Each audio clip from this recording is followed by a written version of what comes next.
En el prólogo de sus memorias del épico viaje de Arroyo Corto a Nueva York, Adán y Andrés Stoessel hacen un encendido homenaje a sus antepasados.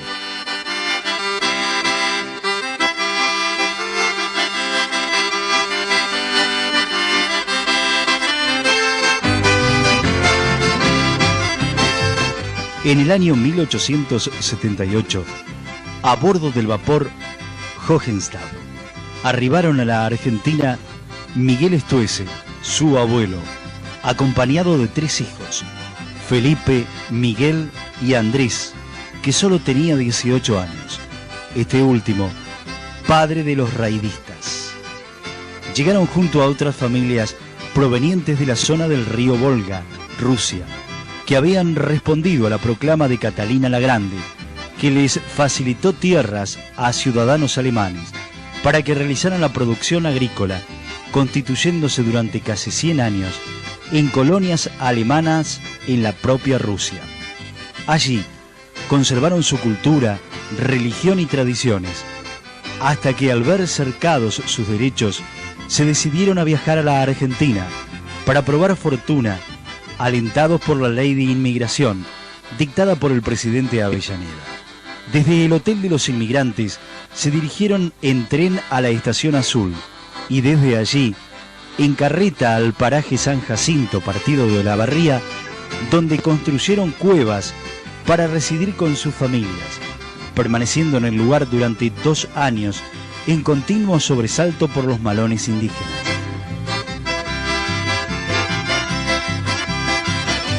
Entonces, cambiaron de escenario, fundando 3 colonias en sus nuevos asentamientos: Colonia Hinojo, Colonia Madre, Nievas y San Miguel. Esta última adopta el nombre del abuelo, Miguel, sorteada entre los 3 patriarcas más antiguos del contingente.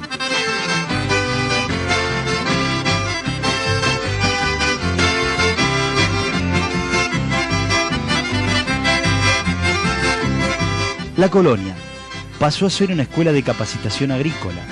Desde allí, las distintas generaciones de los Stoessel se fueron diseminando en nuestras pampas, llevando consigo su vocación agropecuaria.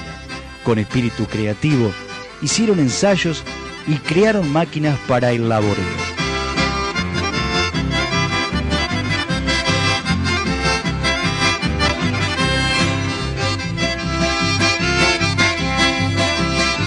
El 25 de septiembre de 1881, cuando se estaba terminando la construcción del templo, se casaron Andrés, progenitor de nuestros protagonistas, y Ana María Masón. De esta unión nacieron 12 hijos.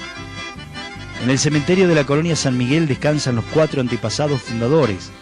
Las instituciones del lugar levantaron una monumental portada representando la silueta de una carreta. Andrés Stoessel compró en el año 1905 1000 hectáreas de campo frente a la estación Cascada, que muy pronto convirtieron en un vergel de producción, haciendo gala de la vocación y la capacitación adquirida en San Miguel. No solo cultivaban sus propias tierras, sino también tierras vecinas desiertas y vírgenes. Su actividad fue tan intensa que hasta en una depresión en la que se debe haber formado una laguna, sembraron pejerrey, constituyendo un nuevo emprendimiento cuya producción superaba los 3.000 kilogramos por año, que distribuían en la región y vendían en Buenos Aires.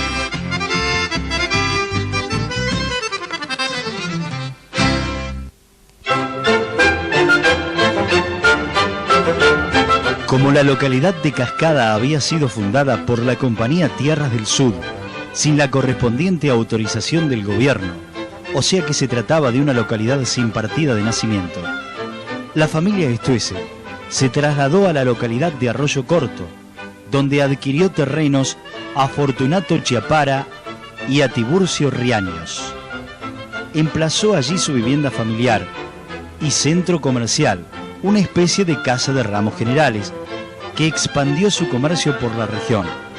Fue precisamente Arroyo Corto el lugar en que se encendió la idea de realizar la travesía a Nueva York, y el que le prestó apoyo estratégico a la empresa. La raíz de esta historia está estrechamente vinculada a la ruta panamericana, que paradójicamente nació al amparo del ferrocarril, con la idea de unir los pueblos americanos a través de la vía férrea, principal competidora de la Unión Vial. Junto a esta idea germinan otras iniciativas, hasta que posteriormente, en Argentina, en el primer Congreso de Carreteras, realizado en Buenos Aires, se aprueba la moción de elaborar un proyecto que uniera a los pueblos de América a través de una carretera panamericana. Este anuncio fue el disparador que motivó a los hermanos para concretar el RAID, que marcó las huellas del incipiente proyecto. Durante muchos años, los ingenieros habían soñado con un ferrocarril que uniera el Canadá con Tierra del Fuego. Ese ideal llegaría a concretarse mediante el desarrollo del automovilismo, el medio de transporte moderno y eficaz, como lo demostraron los estueses.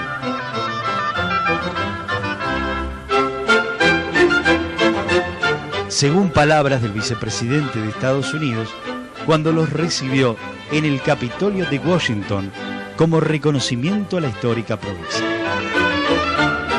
Cuando solo el caballo y las carretas surcaban nuestras pampas, se importaron los primeros automóviles.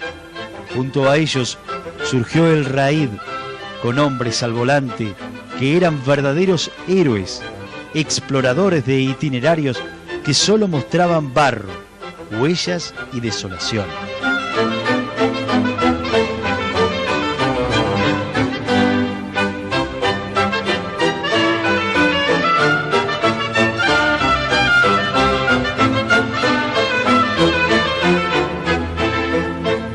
Junto al RAID nacieron las primeras entidades dedicadas al automovilismo, como el Automóvil Club Argentino, que se constituyeron en gestores y constructores de caminos. También fue el RAID el que abrió los caminos al turismo, a través de excursiones cargadas de aventura y riesgo, donde aprovechaban la oportunidad los importadores de autos para realizar las campañas publicitarias, como lo hizo General Motors para el interior del país, para mostrar las bondades del primer auto armado en su planta de Barracas, que llegó a Coronel Suárez, Pigüé y Trenquelauquen, y que incentivó aún más la decisión de los Stoessel de realizar su periplo con un Chevrolet.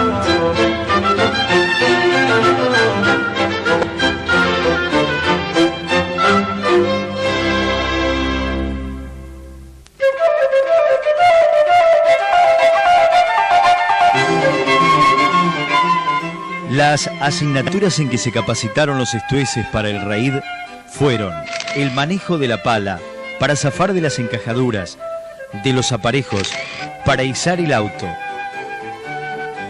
el uso de las cadenas para hacer más eficiente la tracción y de cables con incorporación de cinchas para atar al caballo o los bueyes. Emilio Kartulovic, que se le ocurrió la idea de unir Buenos Aires con Nueva York, desafío este que asumieron los arroyocortenses.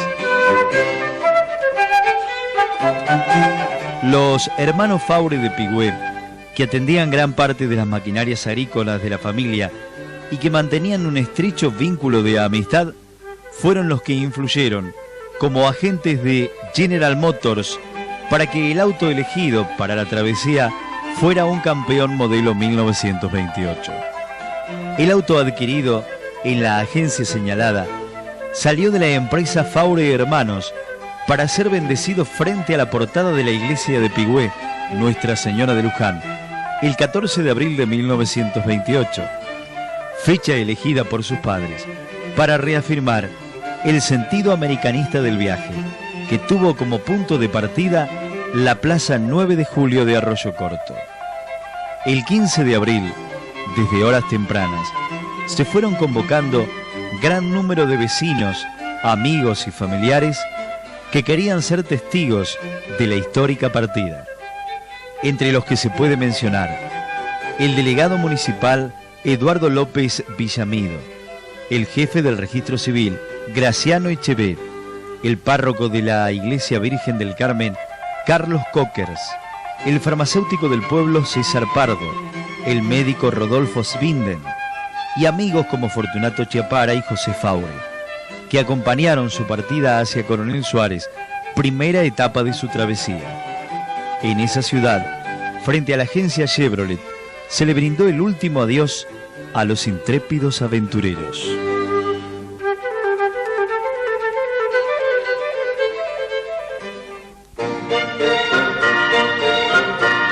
La etapa previa al lanzamiento oficial entre Buenos Aires y Nueva York fue desde Arroyo Corto a la capital, partiendo como jefe de la expedición Adán Stoessel, 33 años, y como jefe de ruta Andrés Stoessel, 23 años. Los acompañaba Ernesto Tontini como mecánico, al que se unió Carlos Díaz. El auto registraba 1.300 kilos, incluidos repuestos, herramientas, carpa y ropas, a lo que había que sumar el peso de los navegantes. Andrés era aficionado a la fotografía y mientras planeaba el viaje, comunicó a su familia el deseo de llevar una filmadora para que las imágenes del raid contaran con movimiento. El sueño de Andrés se cumplió gracias a gestiones de su padre, que importó una filmadora desde Estados Unidos, pudiéndose así concretar un testimonio único en su género. Los hermanos Stoessel fueron entonces los pioneros de los documentales cinematográficos del automovilismo deportivo y los primeros en rodar una película cuyas imágenes son únicas en su tipo, con contenido turístico. Vistas de la capital, de la ruta a Rosario, que le mostraban como un ejemplo para construir la ruta panamericana, fueron las primeras. Rosario fue la primera etapa, siguió Santa Fe, el emporio del cereal y la pujanza y riqueza comercial. Allí, la secuencia fílmica, año 1928, muestra una moderna ciudad con edificios públicos y un paisaje urbanístico que identifica el lugar con perfiles altamente modernos.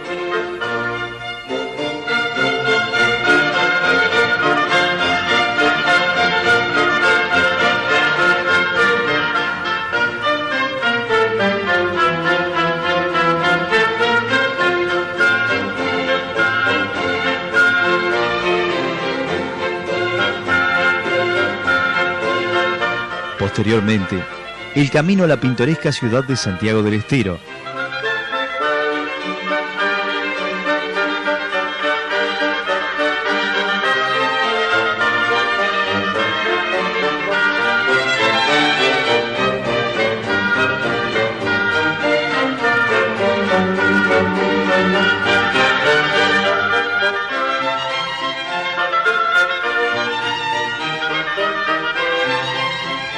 Hasta llegar al Jardín de la República, Tucumán, con la industria de la caña de azúcar y el espacio en que se vivió una de las etapas más importantes de la historia argentina, la época de la independencia.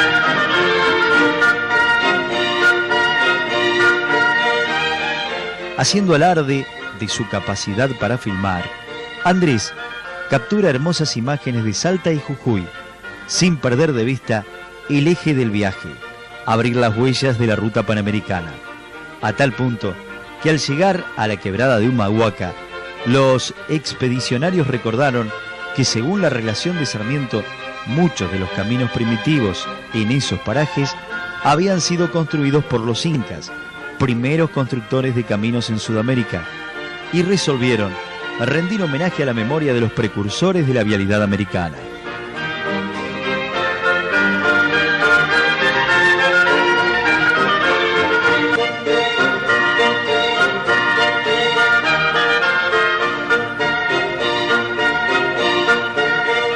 Debieron regresar a Salta para evitar el paso por el volcán, que por los desmoronamientos resultaba intransitable.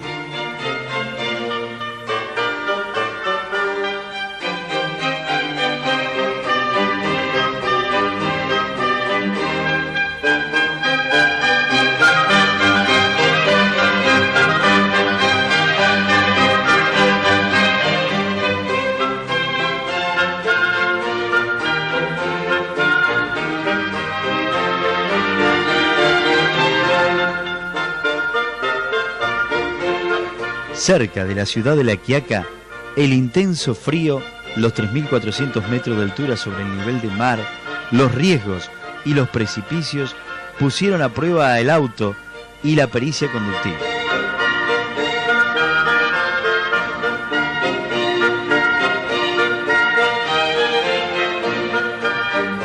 Desde La Quiaca a La Paz, primera capital a la que arribaron, no encontraron mayores inconvenientes, salvo la falta de gasolina, por cuanto la mayoría de las poblaciones eran indígenas, habiendo contado con un guía para sortear los arroyos y ríos en el territorio boliviano hasta alcanzar la frontera peruana.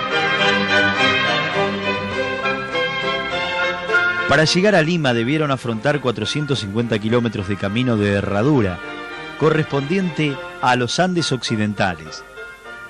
A pesar del precedente de que todos los automovilistas que habían pasado por esa cordillera habían desarmado sus máquinas para transportarlas a lomo de mula, se resistieron a seguir el ejemplo, a costa de penosos trabajos y constantes peligros, como lo ilustran las imágenes. Los 4 meses que tardaron para recorrer la distancia señalada pueden dar una idea aproximada de los obstáculos que debieron superar.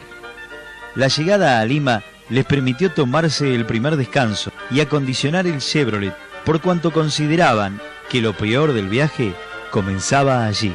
En dicha capital se produjo el primer abandono de sus navegantes. Carlos Díaz resolvió abandonar el Raid por 2 razones. La primera, por una excelente propuesta de trabajo. La segunda, una hermosa limeña que lo enamoró. Entonces, fue reemplazado por Casimiro Scuderoni.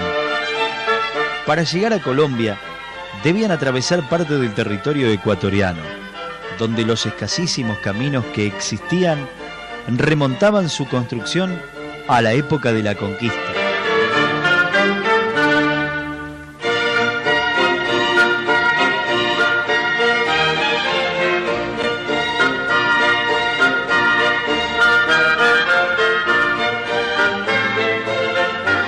Entre las dificultades propias de las selvas, encontraban a veces el suelo lleno de enormes árboles derribados por las tormentas, que los obligaban a oficiar de leñadores para franquear los pasos. Todas las informaciones que recibieron los raidistas para llegar a Bogotá eran pesimistas. Lo que la mayoría de los consultados sugerían era embarcarse por la imposibilidad de una travesía terrestre.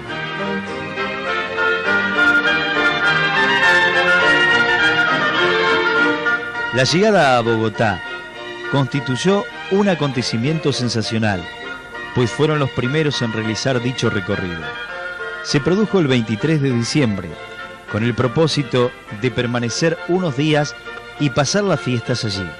Volvieron a reiterarse las dificultades que habían padecido en Lima, al tentar nuevamente a los mecánicos las propuestas comerciales. Los puestos dejados vacantes por los mecánicos fueron cubiertos por 2 jóvenes españoles, Manuel Ovejero y Manuel del Valle. De Bogotá a Belén gozaron de excelente carretera. Desde Soata hasta un punto llamado El Reservado estaba en construcción el camino con el propósito de incorporarlo a la ruta panamericana. Mantuvieron largos diálogos con los ingenieros y operarios viales, en los que estos conocedores del terreno les auguraban poco éxito en la travesía, ya que era necesario seguir un camino de mulas en deplorables condiciones y que bordeaba con frecuencia los profundos precipicios de la cordillera. La mayor parte de las dificultades en aquel temible tramo fueron las del cruce del río Chicamocha. En algunos de sus afluentes se habían tendido pequeños puentes que carecían de resistencia para soportar pequeños pesos.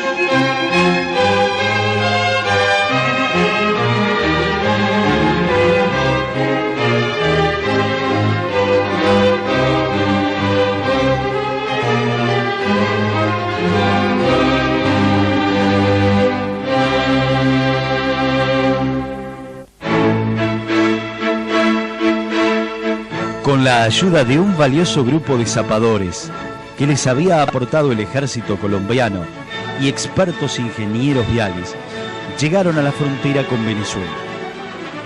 Fueron tan importantes los antecedentes y la experiencia acumulada por la expedición Stoessel que el gobierno colombiano decidió que las huellas trazadas por esta sirvieran para trazar la ruta que uniera Bogotá con la frontera mencionada. Los ingenieros encargados de la construcción de la ruta certificaron en las memorias de la expedición una verdadera epopeya, casi imposible de creer si no hubieran sido testigos de la hazaña. La llegada a San José de Miranda, perdido en el corazón mismo de la cordillera, fue apoteótica. Fueron recibidos como héroes, siendo su vehículo el primer automóvil que conocieran los pobladores. Permanecieron en el lugar durante 10 días y a su partida dejaron un eje trasero que llevaban de repuesto para el Museo del Padre Miranda.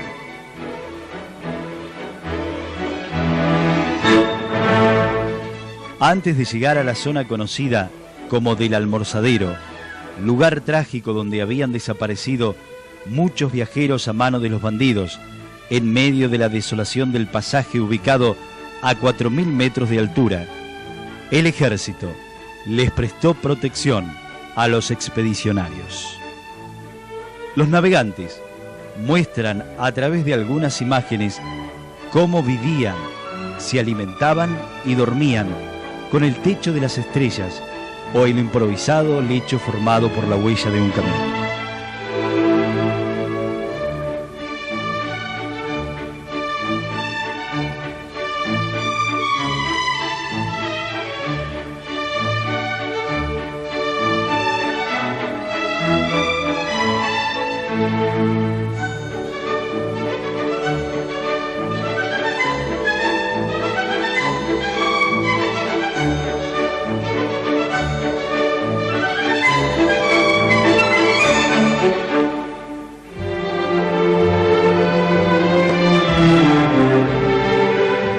El ingreso a Venezuela con buenas carreteras les permitió hacer turismo y gozar de sus paisajes.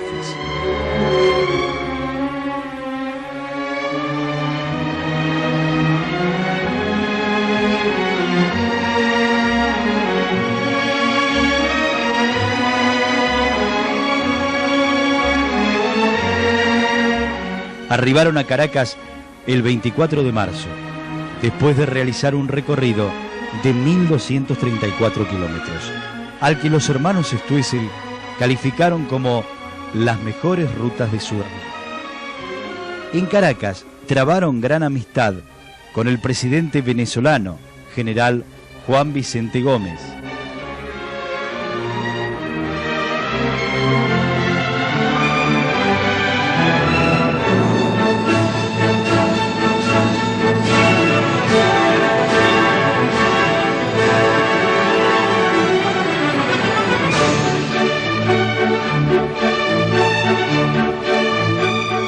Visitaron los lugares históricos, rindieron homenaje a Simón Bolívar, proyectaron la película de la travesía en teatros de la ciudad y el presidente adquirió una copia como testimonio de la singular proeza.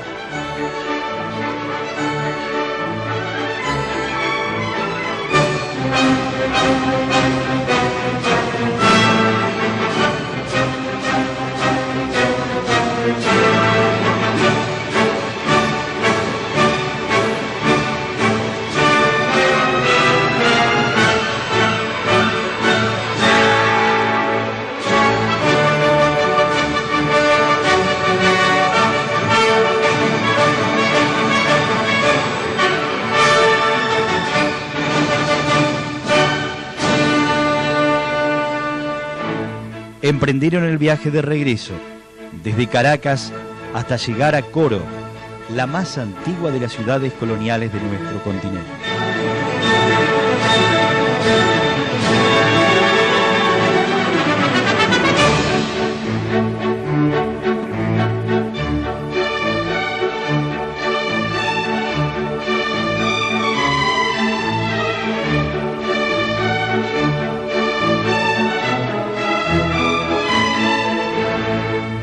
De Coro en adelante, se prosiguió la marcha sin graves inconvenientes a través de las extensas pampas y llanadas venezolanas que a veces se aproximaban a las costas del Caribe.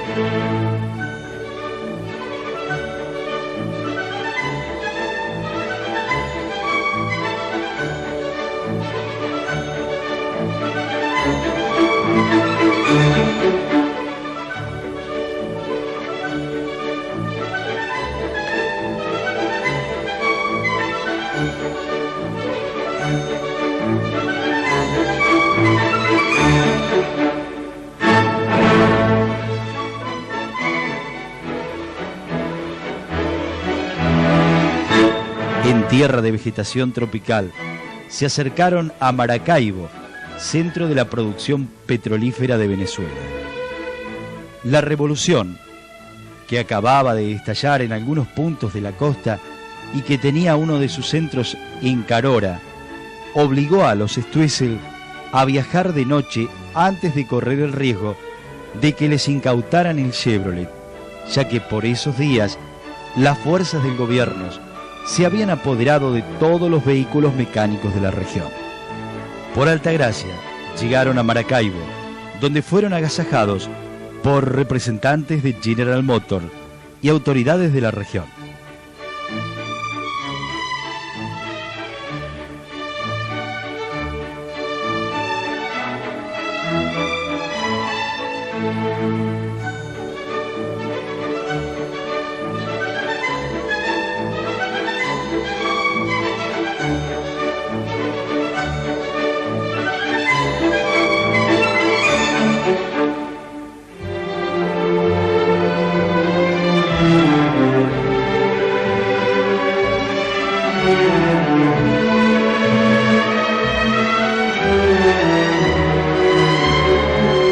Posteriormente, tomaron el rumbo para llegar al corazón de las Guajiras,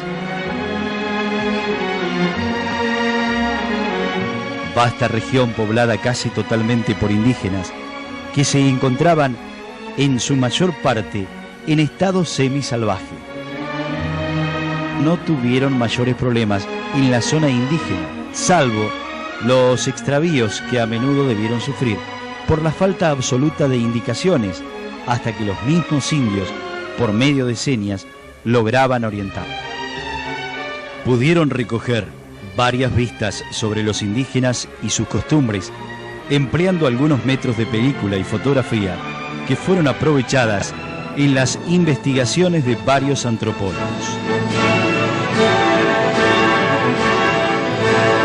En la región de Guajiras, despertaron el asombro de los aborígenes que observaban por primera vez un auto. Pero también se asombraron los viajeros al encontrar una región alejada de los más elementales principios de nuestra civilización.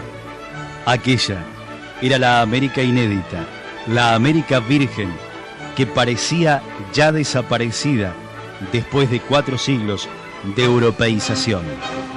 La América dormida, en un pesado sopor de siglos, que parecía despertar asombrada ante el rumor explosivo del inesperado motor del Chevrolet, que convocaba a todas las tribus atraídas por el raro aparato.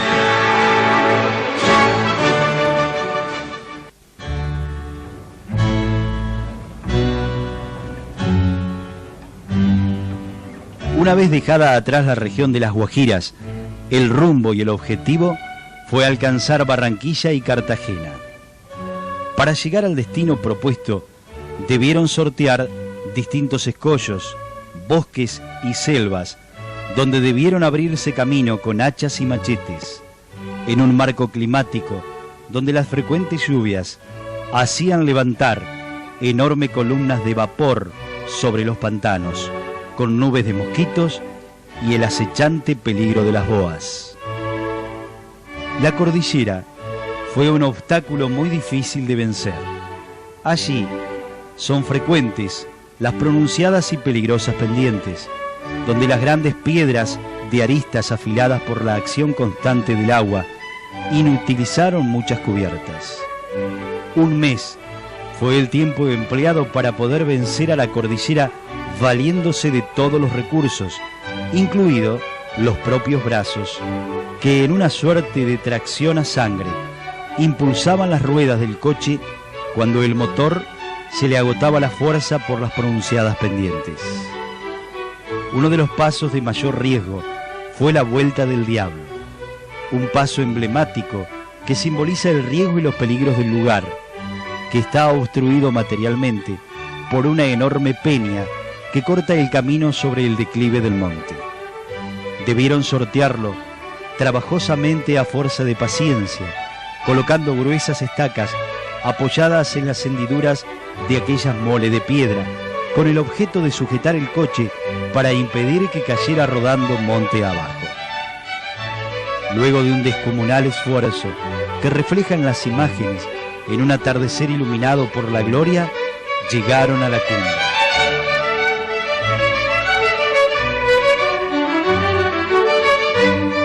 El descenso no cambió la suerte de los navegantes, que debieron poner a prueba su pericia conductiva para atravesar arroyos y ríos, donde también pusieron a prueba las condiciones anfibias del Chevrolet, mecánicamente adaptado para sumergirse en distintos caudales, para que el motor no se parara y su transmisión obedeciera como una milagrosa fuente de energía. Hasta que llegaron al arroyo Caravalo, uno de los pasos más traumáticos del viaje, donde estuvo a punto de malograrse la travesía y constituirse en el fin de la historia.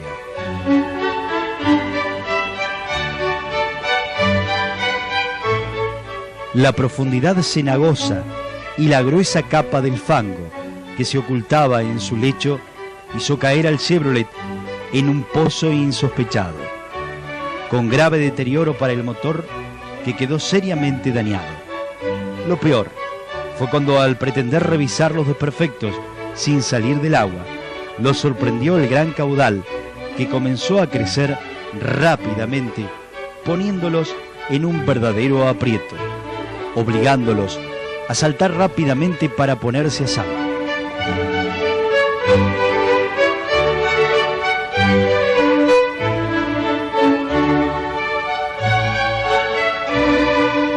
Después de cargar con algunas ropas y con las pocas piezas del motor que consiguieron extraer, se ingeniaron para resolver la situación, armando una especie de carpa entre los enormes árboles de la orilla, colocando entre ellos las mantas y las cortinas impermeables del automóvil que habían podido salvar precipitadamente. Así pasaron aquella tremenda noche. Por último, resolvieron meterse de nuevo en el agua para sujetar el automóvil a un árbol, lo que lograron después de muchos y penosos esfuerzos, gracias a su arrojo y a la desesperación por no perder el heroico Chevrolet.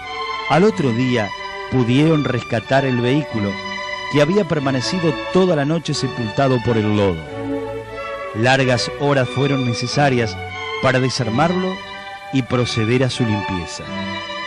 Después de 2 jornadas de acondicionamiento del Chevrolet, llegaron a sitio nuevo, Puerto Fluvial, donde embarcaron el auto para cruzar el río Magdalena, circunstancia esta que hizo propicia a Andrés para filmar la balsa y el majestuoso río que atraviesa todo el territorio colombiano.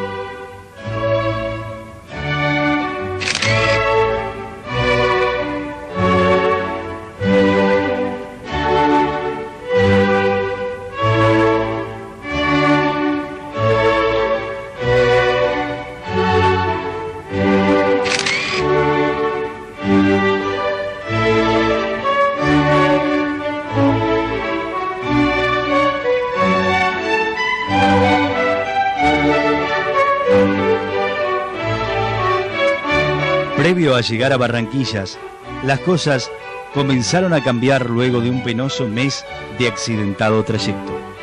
Pese a que las intensas lluvias habían convertido las carreteras en un verdadero lodazal. En Barranquilla tomaron unos días de descanso. Fueron frecuentemente agasajados por autoridades de General Motors y aprovecharon la oportunidad para exhibir esta película en varias salas.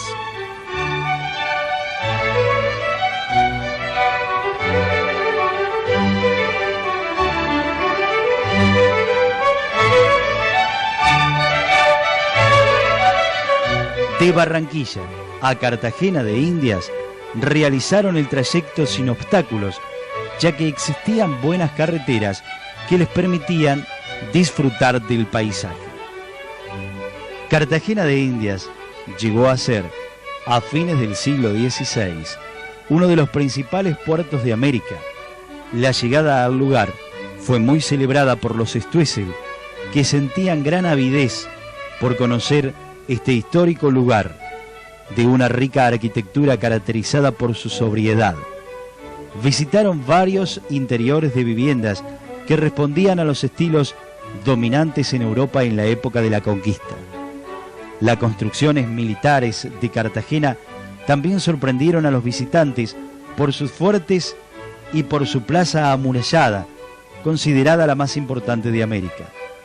Era esta un bastión inexpugnable, construido por arquitectos italianos que demoraron casi un siglo en terminarlo. A ello debemos sumar palacios, el fabuloso castillo de Barajas, construido en el Cerro San Felipe, y la catedral, una de las más importantes del continente.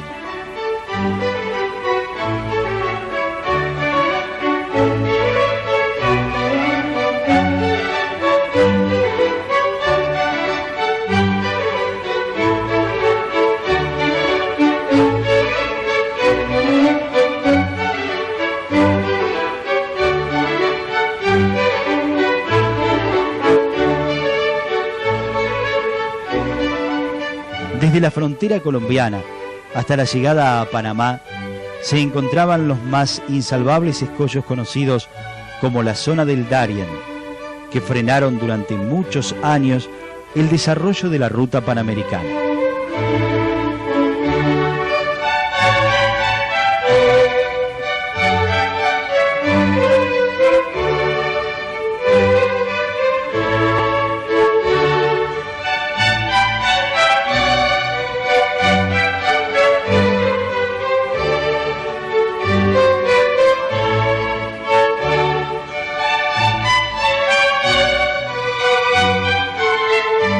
Avanzaron por una región que carecía prácticamente de caminos, bordeando la costa del archipiélago de los Mulatos, a lo largo de la circunscripción de San Blas, hasta llegar a la altura del canal, y bajaron luego, aprovechando las excelentes carreteras de la zona, hasta la ciudad de Panamá.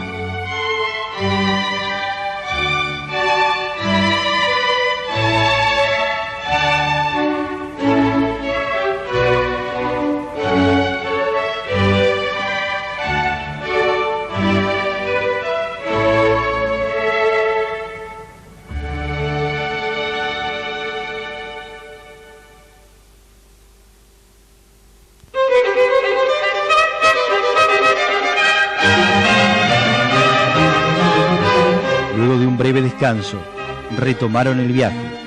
Entonces se reiteraron los riesgos y los peligros de las montañas con precipicios profundos y descensos sinuosos, con una alfombra de piedra de todos los tamaños que desafiaban las cubiertas y a la sufrida suspensión del Chevron.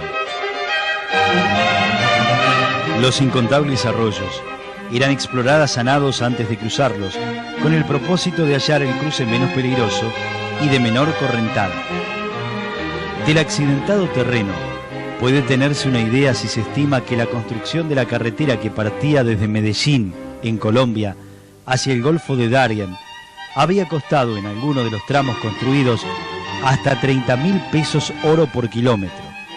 En los meses de invierno, la región se convertía en una inmensa laguna.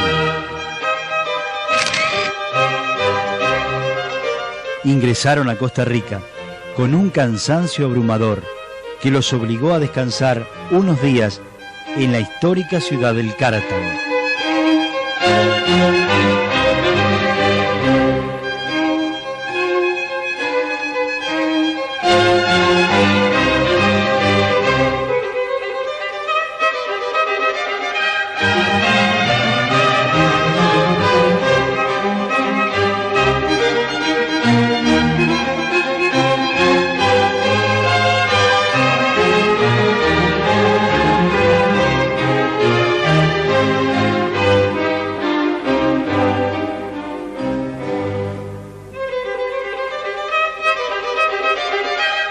La llegada coincidió con las fiestas patronales, que allí se festejaban por varios días, y a las que asistieron como invitados especiales.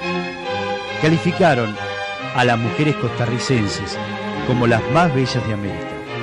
Fueron objeto de múltiples demostraciones y tuvieron la oportunidad de disfrutar del Carnaval de Costa Rica, donde el Chevrolet fue expuesto como un trofeo de la era moderna.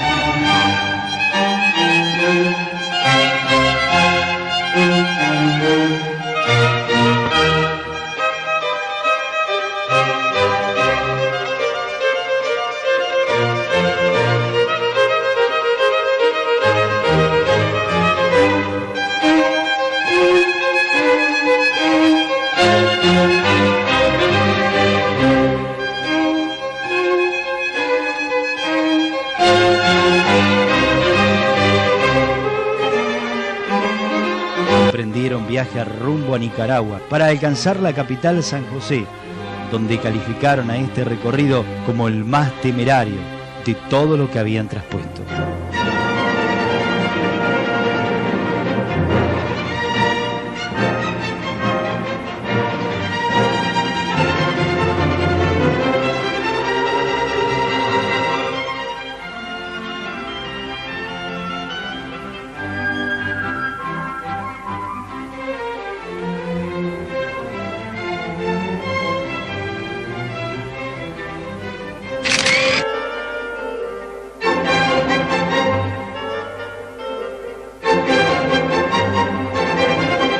La noche nos envuelve poco a poco, el barro nos rodea y nos dormimos arrullados por el ruido de las lluvias.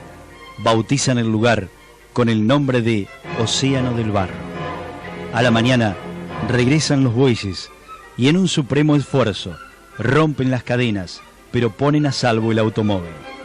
Al costado del camino hallan 2 tractores a los que sorprendió el invierno.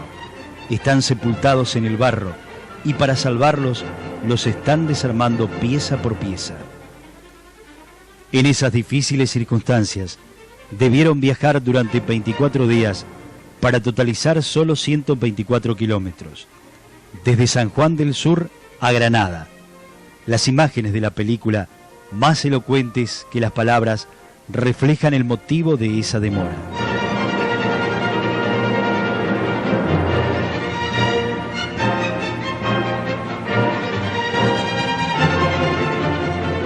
De Granada a Managua se puede llegar cómodamente por una buena carretera. Los propósitos de los argentinos eran coincidentes con los del presidente Moncada de Nicaragua en construir vías de comunicación.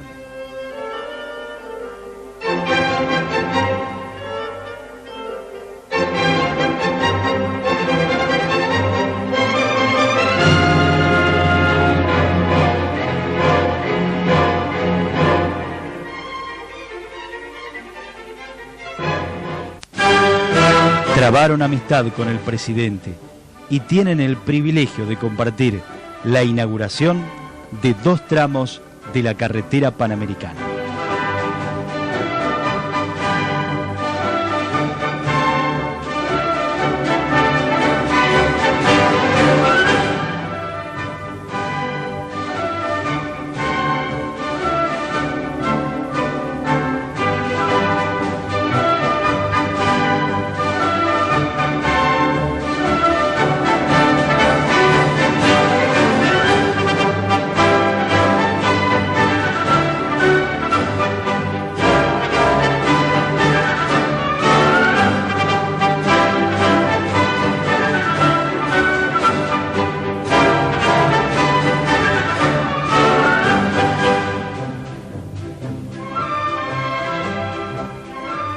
Desde Managua tomaron rumbo a la capital hondureña, Tegucigalpa, donde pudieron realizar un viaje sin mayores contratiempos. Pero las fiebres, en cambio, los obligaron a permanecer más de 15 días en dicha capital. Andrés cayó gravemente enfermo, salvándose solo gracias a los solícitos cuidados del doctor Manuel Zúñiga, un eminente facultativo hondureño que había hecho parte de sus estudios en Buenos Aires y que guardaba inmejorables recuerdos de nuestra patria. A manera de reconocimiento, atendió preferencialmente al enfermo sin cobrar un solo peso. El 18 de mayo de 1930, llegaron a la frontera mexicana, donde les fue robada la filmadora y gran parte de la documentación del viaje. La odisea no terminó en ese atraco. Al llegar a la frontera de la Unión y México, en un control aduanero, fueron detenidos por carecer el automóvil de las chapas identificatorias que les habían proporcionado en la municipalidad de Saavedra y que se les habían sustraído en la ciudad de Laredo. Fueron detenidos y llevados ante un juez, ante el cual debieron justificar la falta de documentación. Estuvieron demorados cerca de 8 días. Allí les concedieron el permiso para entrar en Estados Unidos a los 2 hermanos. En el último tramo, el Chevrolet fue conducido por los Stoessel, que fueron los únicos de la expedición que junto al auto complementaron el recorrido total desde Arroyo Corto a Nueva York.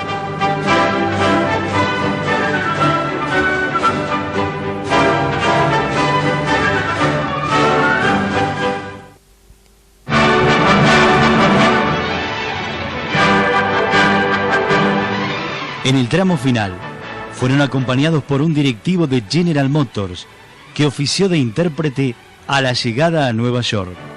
Los telégrafos transmitieron la noticia a todo el mundo. Las sirenas de las principales redacciones periodísticas sonaron para celebrar la llegada de los esforzados raidistas. El cónsul argentino, señor Bolini, les brindó la bienvenida y fueron recibidos y agasajados por la prensa y los círculos deportivos neoyorquinos. Desde Nueva York se dirigieron a Detroit, donde fueron recibidos por el presidente de la Chevrolet Motor Company, Mr. Knudsen, al que le hicieron entrega del histórico automóvil.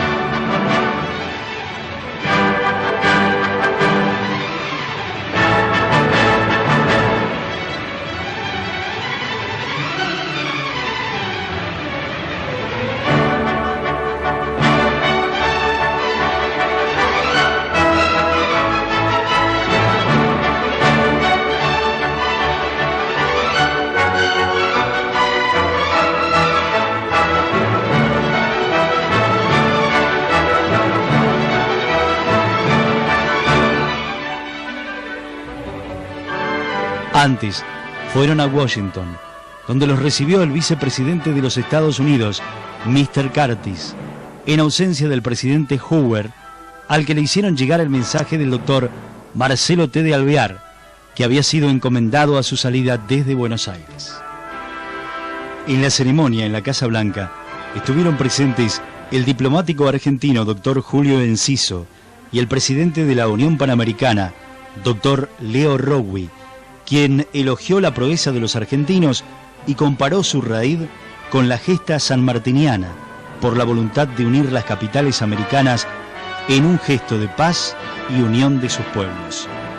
Una vez entregado el legendario Chevrolet al Museo de Detroit, se embarcaron en vapor rumbo a su patria, no sin antes emocionarse cuando observaron en Nueva York, en varios locales y en las marquesinas de algunos teatros, la difusión de gigantescos pósters elaborados por el prestigioso periódico New York Sun, donde 2 grandes titulares saludaban a 2 hombres y un automóvil.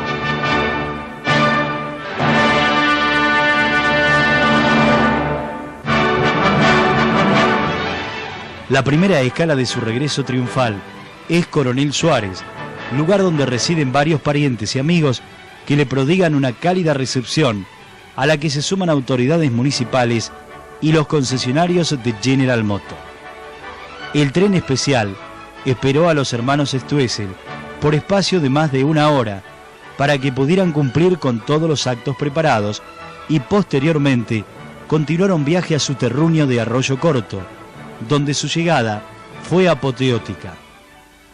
Una nutrida muchedumbre les dio la bienvenida, destacándose las sociedades de socorros mutuos y deportivas con sus respectivos estandartes.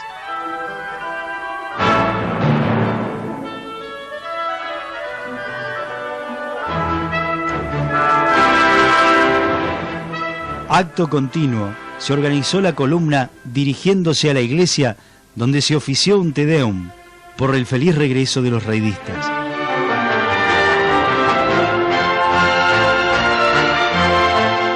Después del acto religioso, en los salones de la sociedad italiana se sirvió un lunch con un importante marco de público, donde hicieron uso de la palabra Fortunato Chiapara hijo, el señor Treaca y el señor Larrondo.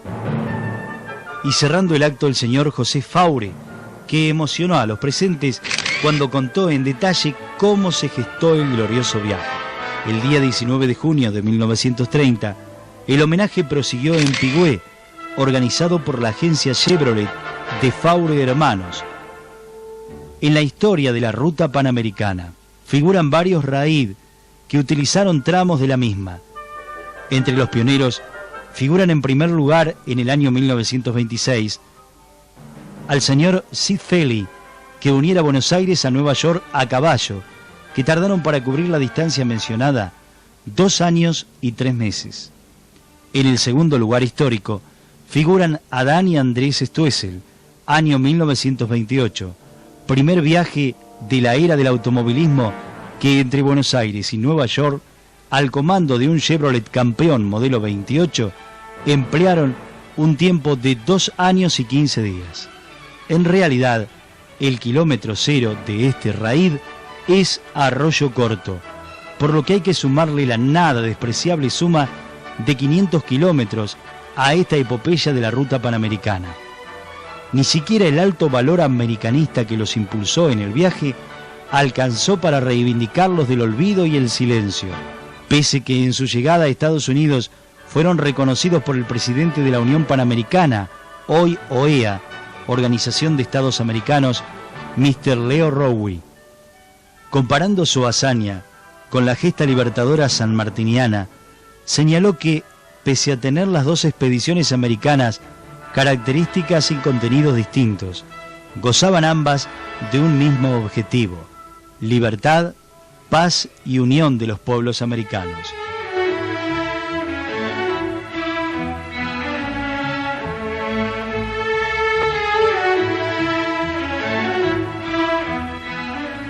La hazaña más importante de la era del automovilismo, como lo registraron los periodistas norteamericanos en su momento, ha permanecido en las sombras condenada por una indiferencia generalizada, tanto en América en general como en nuestro país.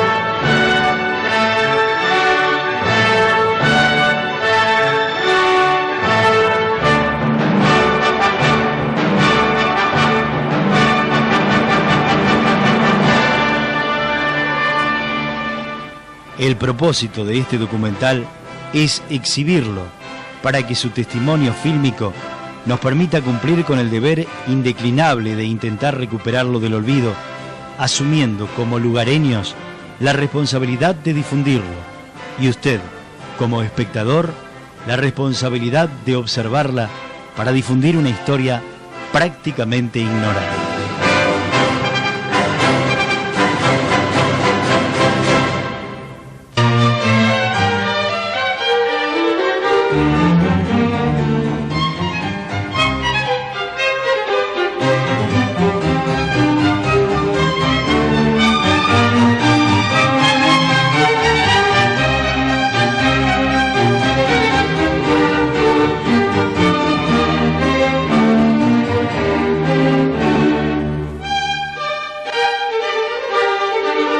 Thank you.